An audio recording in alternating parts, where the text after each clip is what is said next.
साथियों, मैं विष्णु स्वामी आपके बीच उपस्थित हूँ। अचीवर्स क्लासेज बीकानेर के ऑनलाइन प्लेटफॉर्म पर आप सभी का स्वागत करता हूँ, हार्दिक अभिनंदन करता हूँ। जो सीटी की टेस्ट पेपर सीरीज चल रही है अपनी, उसके 4 पेपर हम हल कर चुके थे। 5वां पेपर आज हम हल करेंगे। हिंदी विषय का 5वां पेपर हल करने जा रहे हैं। चलते हैं। पहला प्रश्न आपकी स्क्रीन पर। निम्न में से जातिवाचक संज्ञा शब्द से बनी भाववाचक संज्ञा का उदाहरण नहीं है।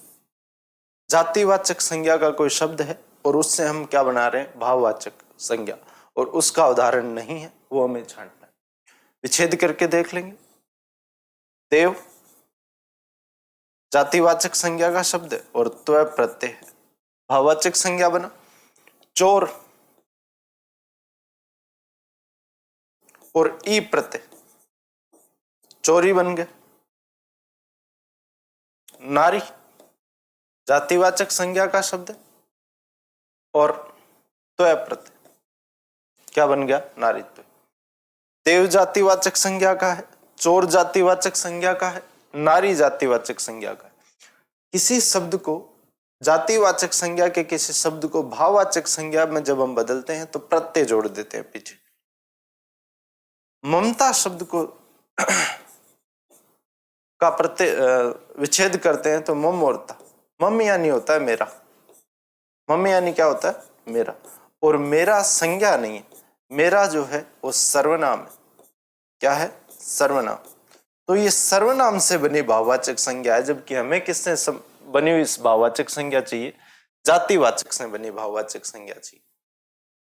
किसी भी कार्य का कर्ता होता है, जैसे चोर जातिवाचक, उसका जो कार्य होता है वो भाववाचक होता है। तो मम यानी मेरा, और मेरा क्या है? सर्वनाम। सर्वनाम से बनी भाववाचक संज्ञा है, हमें चाहिए जातिवाचक से, तो सही आंसर आपका हो जाएगा डी ऑप्शन। आगे, निम्न में से द्रव्यवाचक संज्ञा का उदाहरण है। एक होता है द्रव्य, एक होता है द्रव्य। द्रव्य का अर्थ होता है तरल, द्रव्य का अर्थ होता है पदार्थ। कोई भी पदार्थ, तरल, ठोस, गैस। कामधेनु नहीं है। सुंदरता भाववाचक संज्ञा का है, क्रोध भाववाचक संज्ञा का है। सोना चांदी, कोई भी पदार्थ आ जाए तो वहां कौन सी संज्ञा होगी? द्रव्यवाचक। तो सोना चांदी। आगे, निम्न में से उत्तम पुरुष सर्वनाम से संबंधित उदाहरण। साथियों, उत्तम पुरुष की जब हम बात करते हैं, सर्वनाम हम पढ़ते हैं, तो उत्तम पुरुष में उन शब्दों का प्रयोग किया जाता है, या तो व्यक्ति अपने लिए कोई शब्द प्रयोग करे या उस समूह के लिए कोई शब्द प्रयोग करे जिसमें वो खुद शामिल हो। जैसे मैं, मेरा, मेरी, मेरे। अपने लिए की, अब कहता है हम, हमारा, हमारी,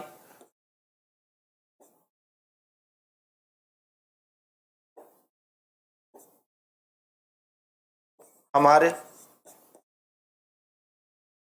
ये जो 4 शब्द खुद के लिए, और ये 4 शब्द उस समूह के लिए जिसमें वो शामिल है।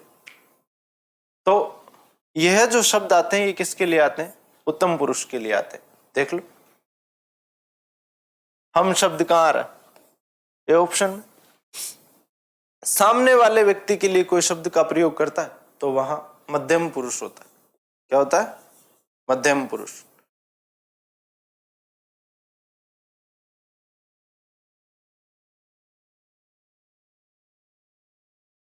उन्हें तीसरे व्यक्ति के लिए कोई बात करता है तो फिर अन्य पुरुष होता है। व्यक्तिवाचक संज्ञा है, किसी का नाम ले रहे तो उत्तम पुरुष कहाँ है? हम प्रदर्शनी देखने जाएंगे। ये पूछा जा रहा है, उत्तम पुरुष सर्वनाम से संबंधित उदाहरण है। तो ए ऑप्शन सही हो जाएगा। आगे, निम्न में से अनिश्चयवाचक सर्वनाम है। अनिश्चय मतलब आप निश्चित नहीं हो, अनिश्चय का मतलब आप निश्चित नहीं हो। तो ये प्रश्नवाचक है, क्या कहा, कौन कैसे में भी क्या है, प्रश्नवाचक है। यह है वह या तो अन्य पुरुष में आता है या फिर आपके संकेतवाचक सर्वनाम में आता है, निश्चयवाचक में, या अपने सार्वनामिक विशेषण में इन शब्दों का प्रयोग कर लेते हैं, या फिर संबंधवाचक शब्दों के साथ इनका प्रयोग कर लिया जाता है। हमें पूछा जा रहा है अनिश्चयवाचक, तो ये भी नहीं है, ये भी नहीं है, ये भी नहीं है, कोई कुछ, ये क्या है, अनिश्चयवाचक। जैसे कोई व्यक्ति आया और आप अंदर आके बोलते हो, बोला दरवाजे पर कोई आपका इंतजार कर रहा है। आप जानते होते तो नाम बता देते, फलाना व्यक्ति आपका क्या कर रहा है, इंतजार कर रहा है। लेकिन आप उस व्यक्ति को जानते नहीं हो तो आप कहोगे कोई आपका इंतजार कर रहा है, कुछ गिर गया। तो ये दोनों क्या है, अनिश्चित है, अनिश्चयवाचक सर्वनाम। आगे,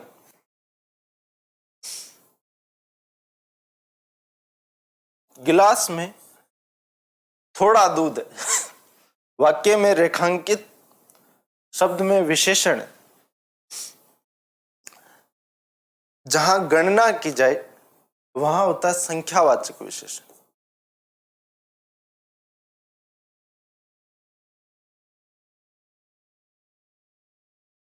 लेकिन जहां गणना नहीं की जा सके, मापा या तोला जा सके, वहां होता है परिमाणवाचक विशेषण। परिमाणवाचक विशेषण, दूध को गिना नहीं जा सकता, मापा या तोला जा सकता है, तो कौन सा विशेषण हो जाएगा, परिमाणवाचक। संख्यावाचक की हम बात कर चुके हैं, गणनावाचक आ जाए, गणना की जा सके। गुणवाचक का मतलब व्यक्ति के या तो क्या बताया जाए, व्यक्ति वस्तु स्थान के या तो गुण बताए जाए या क्या बताए जाए, दोष बताए जाए। तो वहां कौन सा विशेषण होता है, संकेतवाचक विशेषण। किसी की तरफ संकेत किया जाए तो वहां क्या होता है, संकेतवाचक। थोड़ा दूध के लिए आए तो कौन सा हो जाएगा, परिमाणवाचक। दूध को गिना नहीं जा सकता, मापा या तोला जा सकता है, और मापा या तोला जाए वहां क्या होगा, परिमाणवाचक। आगे, अर्चना अत्यंत सुंदर है। अर्चना अत्यंत सुंदर है, वाक्य में कौन सा शब्द विशेषण,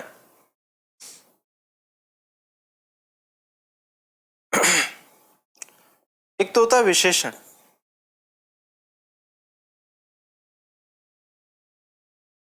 एक होता है विशेष।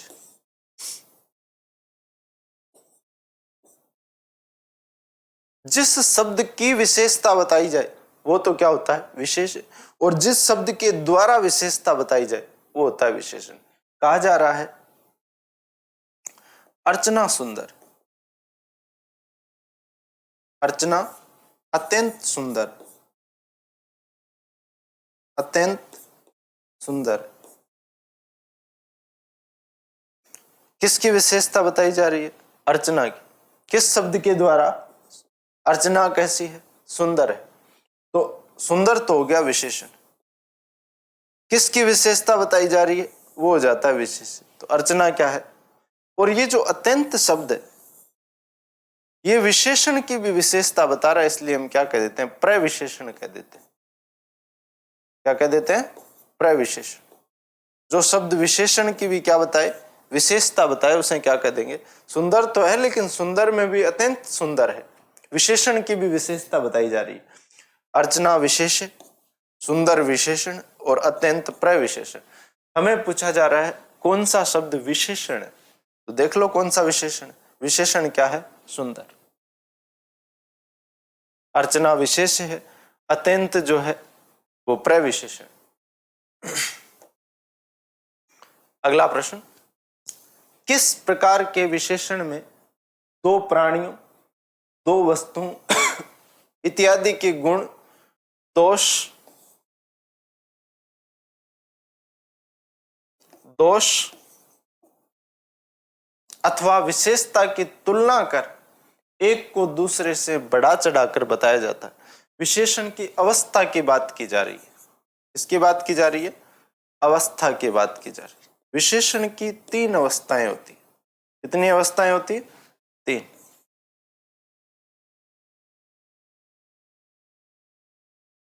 पहले हम कह देते हैं मूलावस्था,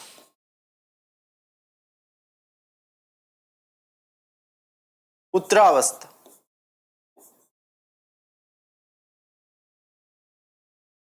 और उत्तमावस्था।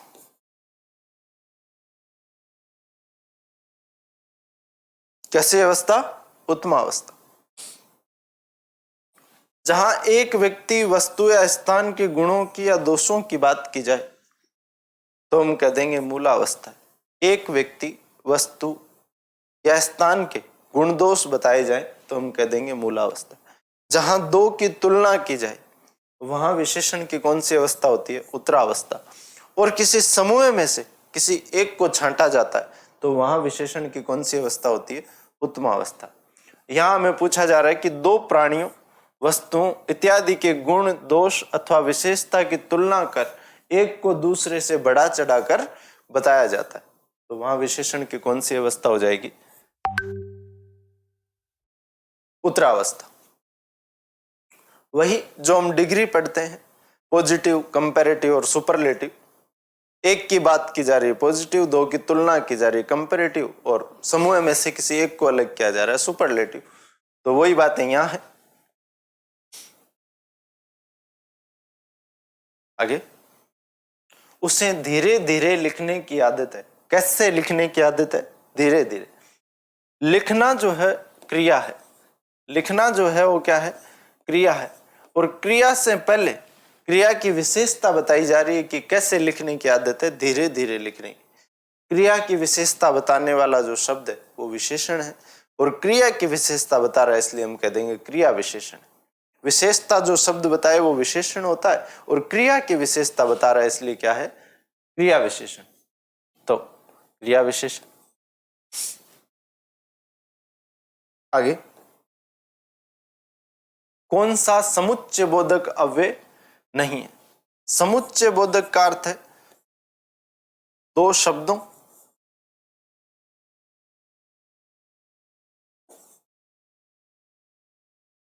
दो वाक्यों,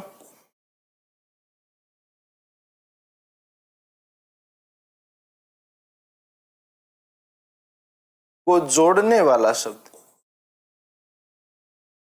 जोड़ने वाला शब्द।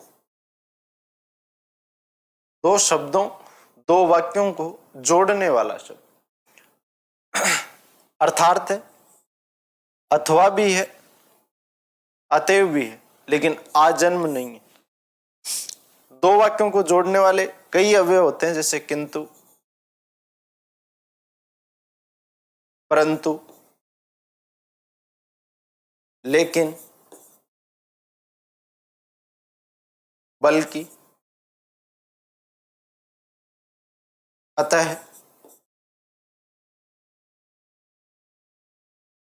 एवं,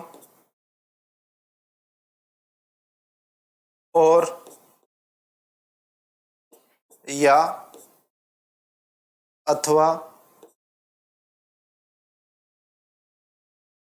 अतएव, कई शब्द हो जाते हैं। जो 2 वाक्यों को जोड़े या 2 शब्दों को आपस में जोड़े उन्हें समुच्चय बोधक अव्यय कहते हैं। तो ये जो आए हैं अर्थार्थ, अथवा, अतएव, ये समुच्चय बोधक अव्यय है। आपसे पूछा गया समुच्चय बोधक अव्यय नहीं है, तो कौन सा नहीं है? आजन्म नहीं। डी ऑप्शन सही हो जाएगा आपका। चलते हैं आगे। निम्नलिखित में से किस वाक्य में सकर्मक क्रिया है? सकर्मक, स का अर्थ सहित और कर्मक का अर्थ कर्म। कर्म के साथ जो क्रिया है वो क्या है? सकर्म। राम दौड़ा, राम तो करता है और दौड़ना क्या है? क्रिया। कर्म उपस्थित नहीं तो ये अकर्मक क्रिया होगी आपकी। मैं रुक गया, मैं तो करता हूं और रुकना क्या है? क्रिया। कर्म नहीं है तो यहां भी अकर्मक है। उसने कार बेच दी, ये करता है, बेचना क्रिया है, और क्या बेच दी? कार बेच दी, तो ये क्या है? कर्म है। और जहां कर्म उपस्थित हो उसे क्या कह देंगे? सकर्मक। सही ऑप्शन कौन सा हो जाएगा? सी। देखते हैं, मैदान में कुत्ता दौड़ रहा है, दौड़ना क्रिया होगी, कुत्ता करता है। मैदान में जो कारक चिन्ह है वो अधिकरण का है। किसका कारक चिन्ह है? अधिकरण का। में, पे, पर, तो ये जहां आए वहां अधिकरण होता है, कर्म नहीं होता। तो सकर्मक क्रिया किसमें है? सी ऑप्शन में। उसने कार बेच दी। आगे, इनमें से किस वाक्य में पूर्वकालिक क्रिया है? पूर्वकालिक क्रिया का अर्थ होता है दो क्रियाएं लगातार होती है। पूर्व का अर्थ पहले, जो क्रिया पहले हुई वो क्या है? पूर्वकालिक। और हम पढ़ते हैं कि जो पहले क्रिया हुई उसके साथ में सामान्यतः कर जुड़ा हुआ मिलेगा आपको। क्या मिलेगा? नहाया और मंदिर गया नहीं है, नहाने के बाद मंदिर गया नहीं है, वह नहाकर मंदिर गया, वह नहाकर मंदिर गया। एक क्रिया के तुरंत बाद दूसरी क्रिया होती है तो पहले होने वाली क्रिया को क्या कह देंगे? पूर्वकालिक। और सामान्यतः क्या जुड़ा हुआ मिलेगा? कर जुड़ा हुआ मिलेगा। आगे, नेहरू जी ने भारत के स्वतंत्रता संग्राम में महत्वपूर्ण भूमिका निभाई। आपने जेल में डिस्कवरी ऑफ इंडिया लिखी। वाक्य में रेखांकित पद है, वाक्य में रेखांकित पद है। साथियों, जब बोलने वाला या लिखने वाला सुनने वाले या पढ़ने वाले के लिए आपने शब्द का प्रयोग नहीं करके किसी तीसरे व्यक्ति के लिए करता है तो वहां अन्य पुरुष होता है। हम किसी व्यक्ति का परिचय देते हैं तो वहां अन्य पुरुष होता है, उसके लिए हम आप सर्वनाम शब्द का प्रयोग करते हैं। आप सर्वनाम शब्द का प्रयोग 3 जगह किया जाता है। अन्य पुरुष, मध्यम पुरुष और निजवाचक। यदि आप सर्वनाम शब्द का प्रयोग खुद के लिए किया जा रहा है तो निजवाचक, आप सर्वनाम का प्रयोग सामने वाले व्यक्ति के लिए किया जा रहा है तो मध्यम पुरुष, और वही आप शब्द का प्रयोग तीसरे व्यक्ति के लिए किया जा रहा है तो वहां क्या है? अन्य पुरुष। बोल मैं रहा हूं, सुन आप रहे हो, बात चल रही है नेहरू जी की, तीसरे व्यक्ति की, तो यहां कौन सा सर्वनाम हो जाएगा? अन्य पुरुष। देखिए ये ऑप्शन। आगे, गुणवाचक विशेषण से संबंधित वाक्य कौन सा है? गुणवाचक विशेषण किसी व्यक्ति, वस्तु, स्थान आदि के गुण या दोष बताए जाए तो वहां कौन सा विशेषण होता है? गुणवाचक। देखते हैं, बालक पहली कक्षा में पढ़ता है, पहली कक्षा में पढ़ता है, संख्यावाचक विशेषण। कैसा विशेषण है? संख्यावाचक। संख्यावाचक विशेषण। यह पुस्तक, यह पुस्तक, यहां भी गुण नहीं बताया जा रहा। हमें कपटी व्यक्ति, व्यक्ति कैसा है? कपटी, दोष बताया जा रहा है उसका, और गुण और दोष की जहां बात की जाए वहां कौन सा विशेषण हो जाता है? गुणवाचक। तो यहां हो जाएगा गुण। समारोह में अनेक लोग आए, अनिश्चित संख्यावाचक की बात की जा रही, या हम कह देते हैं हरेक, अनेक, प्रत्येक, इन शब्दों का प्रयोग किया जाए वहां भिन्नतावाचक विशेषण होता है। तो गुण या दोष बताए जाए वहां गुणवाचक, और दोष यहां बताया जा रहा है कपटी व्यक्ति से दूर रहना चाहिए। आगे, किस क्रम में परिमाण बोधक विशेषण है। बात कर रहे थे गुण और दोष बताए जाएं तो गुणवाचक, संख्या बताई जाए तो संख्यावाचक, और मापतोल बताया जाए तो क्या हो जाएगा, परिमाणवाचक। तो देख लो कहां मापतोल बताया जा रहा है। आज मैंने अधिक केले खा लिए, केलों को गिना जा सकता था, तो परिमाणवाचक नहीं है, संख्यावाचक विशेषण में आएंगे। उस पुस्तक को पढ़ो, पुस्तक का मापतोल नहीं किया जा रहा। राम 2 लीटर दूध पी गया, यहां परिमाण है, मात्रा दी गई, मापतोल दिया गया, है ना। तो परिमाण बोधक विशेषण कहां है। आगे, रोगी को बहुत घबराहट हो रही थी, रेखांकित शब्द है। घबराहट जो शब्द बना आपका, वो बना है घबराना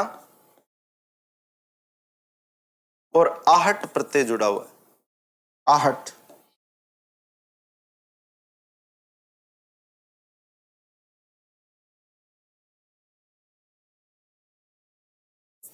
घबराना और आहट से क्या बना है, घबराहट। घबराना क्रिया में आहट प्रत्यय जोड़कर घबराहट बनाया गया, और घबराहट जो शब्द है वो भाववाचक संज्ञा का है, भाववाचक संज्ञा का शब्द है।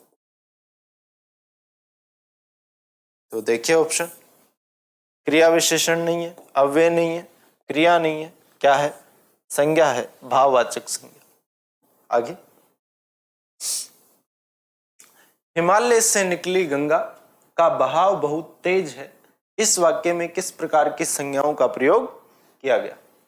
हिमालय, किसी पर्वत का नाम ले लिया, विशेष स्थान का नाम ले लिया, तो व्यक्तिवाचक संज्ञा है। जब किसी विशेष व्यक्ति, विशेष वस्तु, विशेष स्थान की बात की जाए तो वहां व्यक्तिवाचक। नदियों में नाम लिया गंगा का, तो यहां भी व्यक्तिवाचक संज्ञा है। कैसी संज्ञा है, बहाव। एक शब्द आया बहाव, बहना क्रिया, बहना क्रिया और आव प्रत्यय, और बहाव जो है यहां भाववाचक संज्ञा है। क्या है, भाववाचक संज्ञा।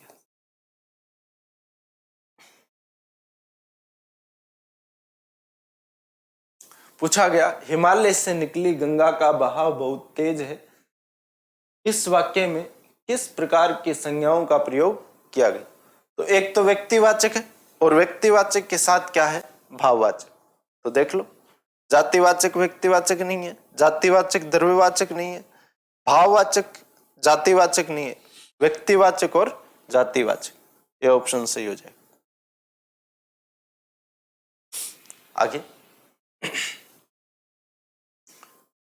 वे क्रियाएं जो संज्ञा या विशेषण से बनती है कहलाती है। जैसे संज्ञा है शर्म, भाववाचक संज्ञा का शब्द। झूठ, भाववाचक संज्ञा का शब्द। गर्म, विशेषण है। शर्म से शर्माना, झूठ से झुठलाना, गर्म से गरमाना।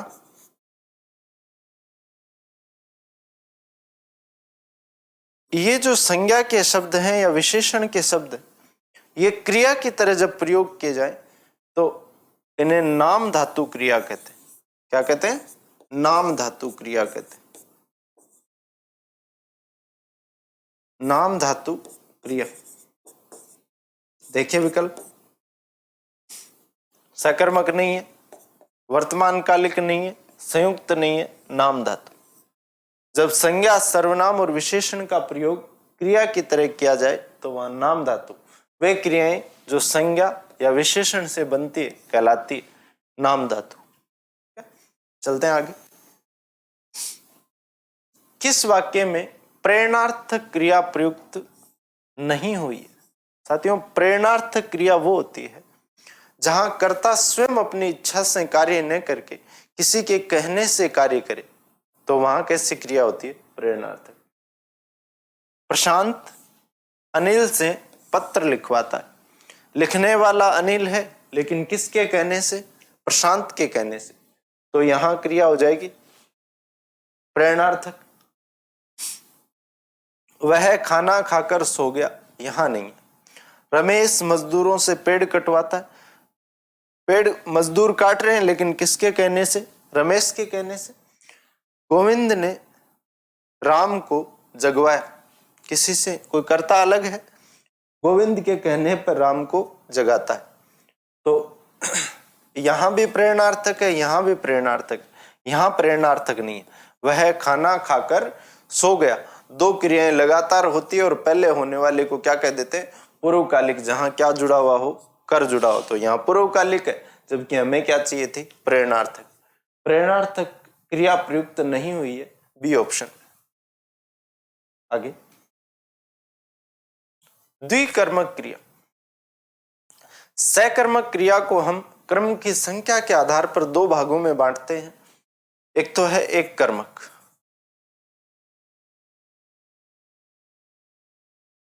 एक कर्मक क्रिया, और दूसरी है द्विकर्मक या बहुकर्मक।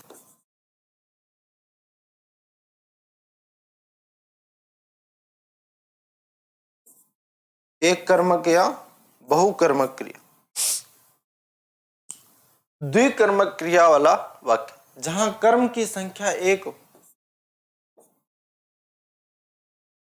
कर्म की संख्या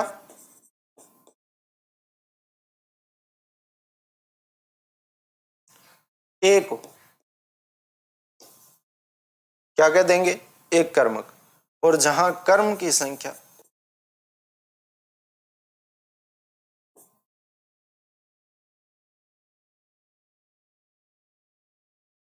दो या दो से अधिक हो,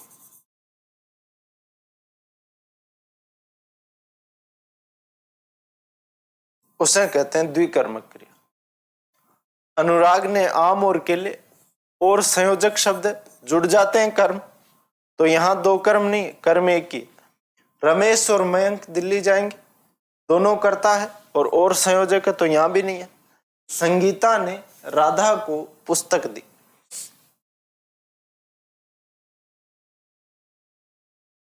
संगीता ने राधा को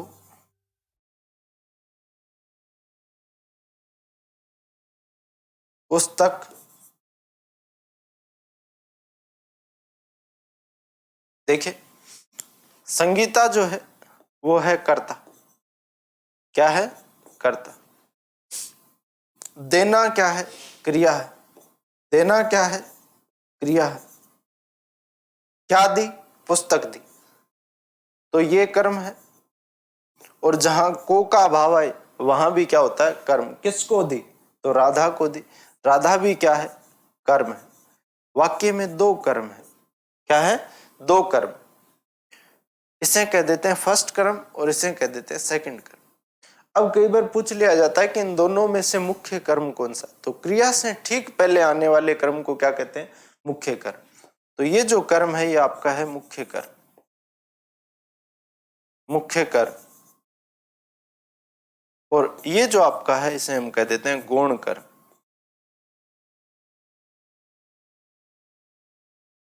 देखिए, सुनीता करता है, संगीता करता है, देना क्रिया है, क्या दी? पुस्तक, तो पहला कर्म। किसको? राधा को, तो ये कर्म है। इसे पहला और इसे क्या कह देंगे? क्रिया से ठीक पहले जो कर्म आता है वो मुख्य कर्म होता है और बाकी क्या होते हैं? गौण कर्म होते हैं। आगे, मैंने लड़के को पुस्तक पढ़ाई, उक्त वाक्य में प्रयुक्त क्रिया है मैंने, करता है। पढ़ाना क्या है? क्रिया है। क्या पढ़ाई? पुस्तक, तो कर्म है। किसको पढ़ाई? लड़के को, तो यहां भी क्या है? कर्म। जो अभी पहले बात कर रहे थे अपने, दो कर्म है, ये पहला कर्म है और ये क्या है? दूसरा कर्म। उक्त वाक्य में प्रयुक्त क्रिया है, दो कर्म आ गए तो कैसे क्रिया है? द्विकर्म। कैसी क्रिया है? द्विकर्म। पेपर अपना कंप्लीट होता है। मिलते हैं नेक्स्ट पेपर के साथ। Thank you.